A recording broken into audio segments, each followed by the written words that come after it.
ছানা আর দুধ দিয়ে এক নতুন ধরনের মিষ্টি তৈরি করছি। তো এই মিষ্টিটা কিন্তু খুব সহজেই হয়ে যায়। তো এখানে আমি 250 গ্রামের মতো দুধ লিকুইড নিয়ে নিচ্ছি, এটাকে ভালো করে জাল করে নেব। আর 250 গ্রামের দুধের আমি ছানা কাটিয়ে নিয়েছি, এই মিলিয়ে হাফ কিলো দুধ। তো এখন দেখো 250 গ্রাম দুধটা যে আমি জাল করে নিয়েছি, তার মধ্যে ভালো মতন জাল করে দিয়ে দিলাম 2 চামচ পরিমাণে চিনি, আর এখানে 1 চামচ পরিমাণে ময়দা আর 1 চামচ পরিমাণে চালের গুঁড়ো দিয়ে ভালো করে শুকনো করে নিয়েছি।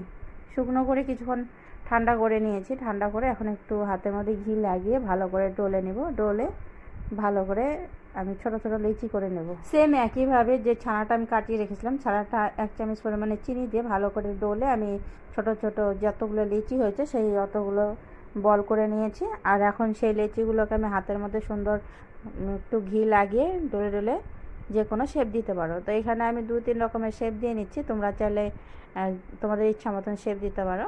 তো এখানে আমি সিঙ্গারা মোমো টাইপের আর পুর ভরে এখন একটা সিঙ্গারার বাটি বানিয়ে তো সিঙ্গারাটা আমি তৈরি করে নিলাম। তো একইভাবে সবগুলো নানান শেপে আমি তৈরি করে নিচ্ছি, আর খেতে কিন্তু ভীষণ টেস্ট হয়েছে।